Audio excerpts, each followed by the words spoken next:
জনতার মেয়র খ্যাতি পাওয়া কামরানের প্রথম মৃত্যুবার্ষিকী ছিল মঙ্গলবার। প্রিয় নেতার রুহের মাগফেরাত ও তার প্রতি শ্রদ্ধা জানাতে সকাল থেকে মানিকপীর মাজারস্থ কবরস্থানে ভিড় করেন দলীয় নেতাকর্মীরা।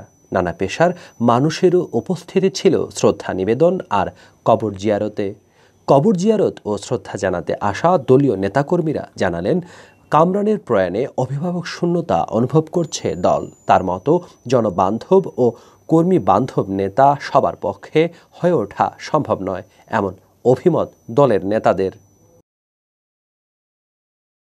কামরান ভাইয়ের এই আকস্মিক মৃত্যু, যেটা আমি বলবো আজ থেকে 1 বছর পূর্বে করোনা মহামারী কালীন সময়ে, এই মৃত্যু গোটা সিলেটের রাজনৈতিক পরিবার, সামাজিক পরিবার, সিলেটের সুশীল সমাজ, পেশাজীবী, সাংবাদিক সহ যে ধরনের লোক আছে, কোনো মানুষই এটা মেনে নিতে পারে নাই।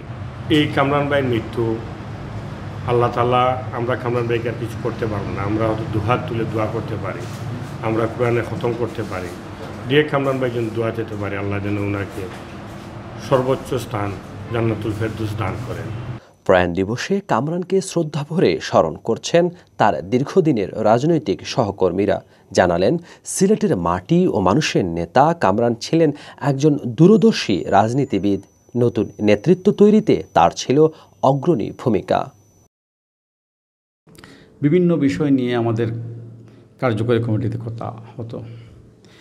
কোনো বিষয়ে হয়তো আমাদের দ্বিমত আসতো, আমরা আমাদের আলোকে বক্তব্য রাখতাম। যখনই বদরুদ্দিন আহমেদ কামরান দাঁড়িয়ে যেতেন সভাপতির আসন থেকে, আমরা সবাই তার কথা মেনে নিতাম। সব দ্বিমত এক নিমিষেই শেষ হয়ে যেত। এটা ছিল বদরুদ্দিন আহমেদ কামরানের ব্যক্তিত্বের গুণাবলী।